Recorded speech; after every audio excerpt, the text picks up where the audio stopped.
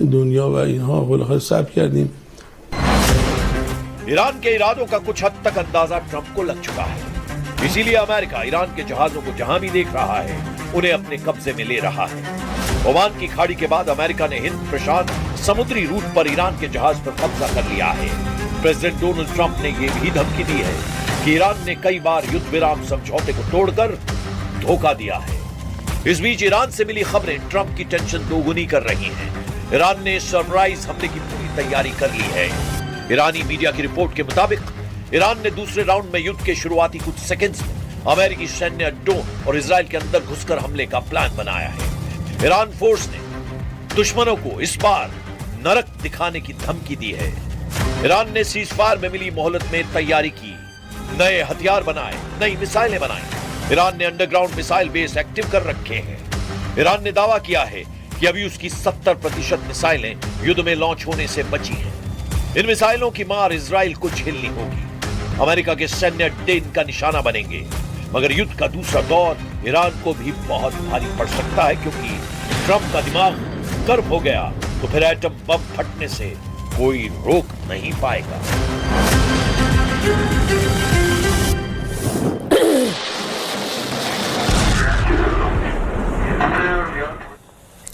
और देखिए, cease fire था, बातचीत भी थी, फिर भी डील क्यों नहीं हुई?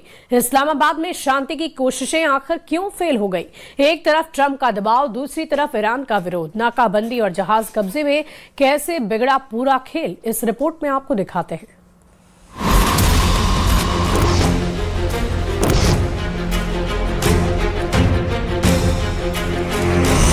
क्यों फेल हुई ईरान अमेरिका की बातचीत?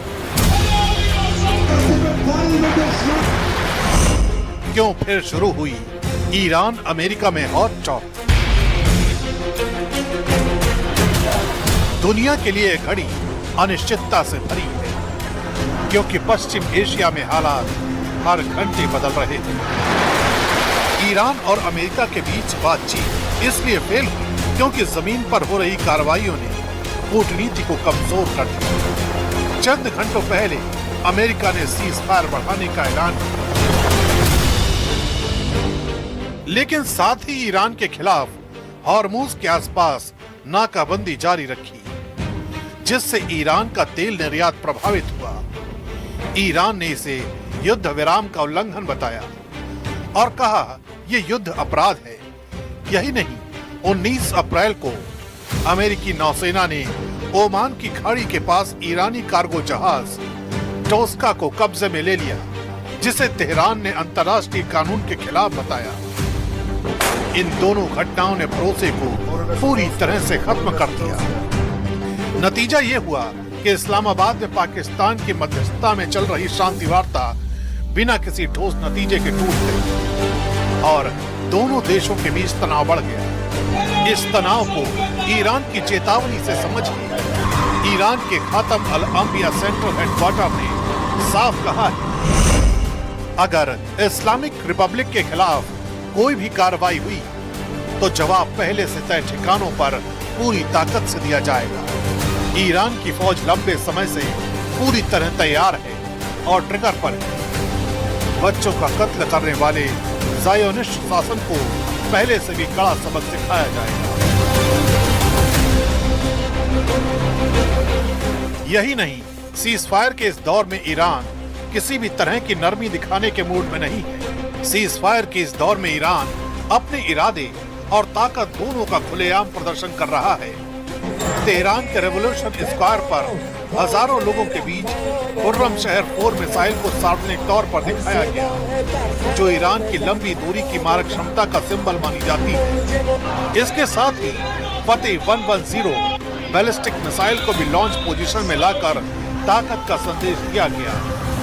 ये सब कुछ उस वक्त हुआ जब सीज फायर की समय सीमा खत्म होने वाली थी। सड़कों पर ईरानी लड़ाकों की रैली और हथियारों का प्रदर्शन साफ संकेत देता है कि तेहरान पीछे हटने के मूड में नहीं है, बल्कि किसी भी संभावित टकराव के लिए पूरी तरह तैयार है।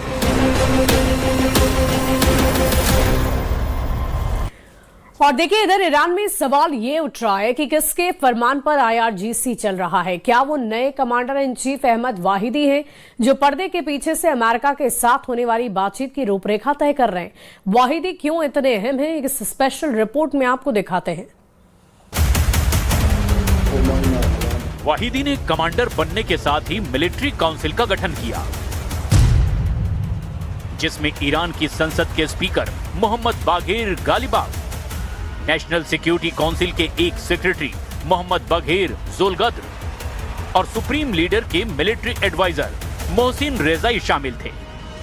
गालिबाफ तेहरान के मेयर रह चुके हैं, IRGC की एयरफोर्स के कमांडर भी रह चुके हैं और अब वे इस मिलिट्री जुंटा यानी कि सैन्य शासन का राजनीतिक चेहरा बन गए हैं।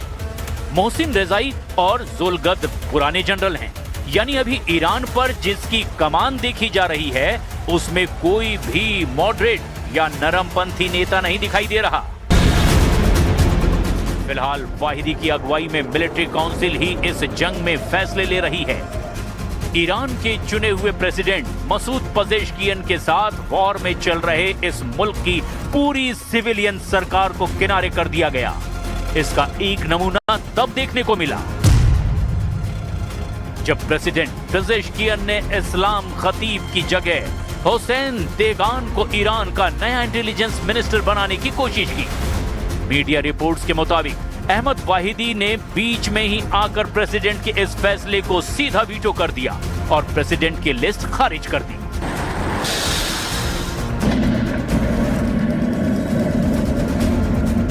ये साफ दिख रहा है कि युद्ध चलता रहा तो ईरान की इकोनॉमी 3 हफ्तों से 1 महीने के भीतर पूरी तरह तबाह हो जाएगी। और देखिए, सीज फायर बढ़ गया है, लेकिन क्या ये शांति है या तूफान से पहले की खामोशी? अमेरिका ने ईरान को वक्त तो दे दिया, लेकिन दबाव अब भी बरकरार है। अगर ये बातचीत फेल हुई और एक बार फिर युद्ध भड़का तो सिर्फ पश्चिम एशिया ही नहीं, भारत तक इसकी आंच पहुंचेगी।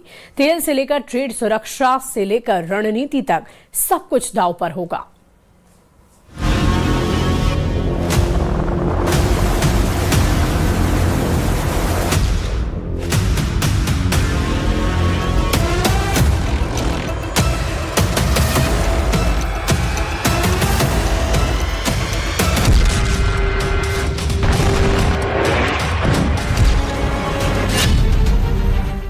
अगर जंग दोबारा भड़की तो क्या होगा?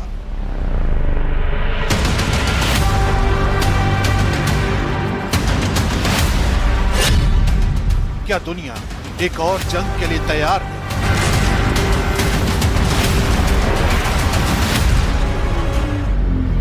पश्चिम एशिया में युद्ध के घातक परिणाम।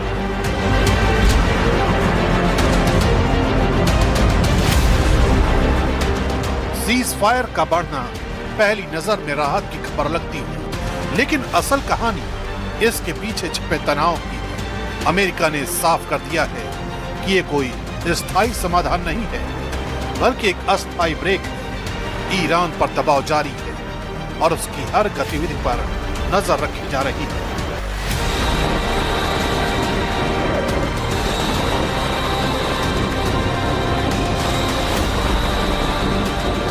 अगर ईरान का प्रस्ताव अमेरिका को खुश नहीं करता तो ये सीज फायर कभी भी खत्म हो सकता है। ऐसे में यह पूरा क्षेत्र बारूद के ढेर पर बैठा हुआ है, जहां एक चिंगारी पूरे पश्चिम एशिया को फिर से युद्ध की आग में झोंक सकती है और इस आग का असर कई देशों को झुलसा सकता है।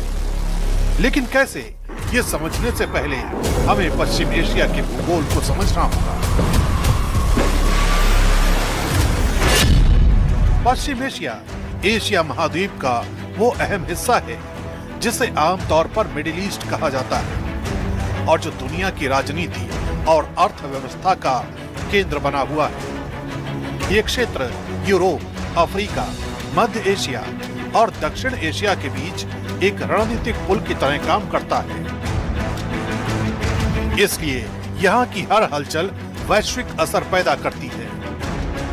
भौगोलिक रूप से ये इलाका भूमध्य सागर, काला सागर, कैस्पियन सागर, फारस की खाड़ी, अरब सागर, लाल सागर और अदन की खाड़ी से घिरा हुआ है, जो इसे समुद्री व्यापार के लिए बेहद महत्वपूर्ण बनाता है। सऊदी अरब, ईरान, इराक, तुर्की और यूएई जैसे बड़े देश इस क्षेत्र का हिस्सा हैं, जिनके पास दुनिया के सबसे बड़े तेल भंडार मौजूद हैं।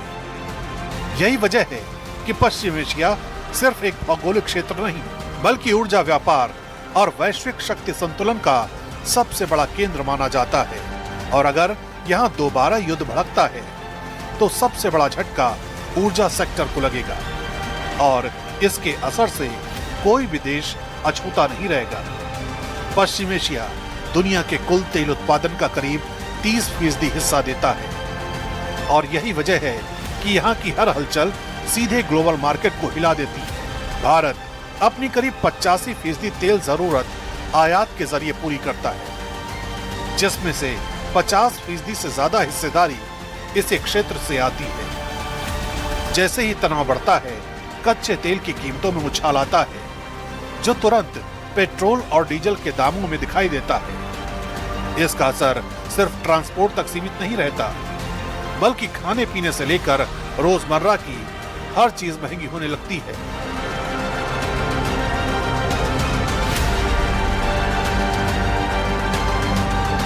अगर ये संघर्ष लंबा चलता है तो असर सिर्फ तेल और महंगाई तक सीमित नहीं होगा, बल्कि वैश्विक सप्लाई चेन को भी गहरा झटका लगेगा।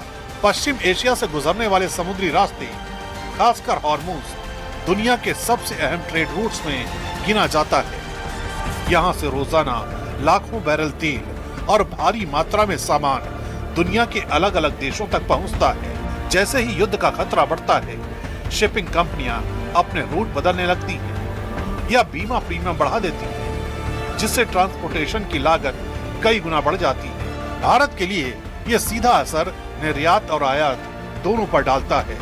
इलेक्ट्रॉनिक्स, उर्वरक और खाद्य तेल जैसे जरूरी सामान महंगे हो सकते हैं। अगर हालात और बिगड़े तो ये वैश्विक मंदी की आहट भी बन सकता है, जिसका असर हर घर तक महसूस होगा। सुरक्षा के लिहाज से भी ये संघर्ष भारत के लिए चिंता का विषय बन सकता है।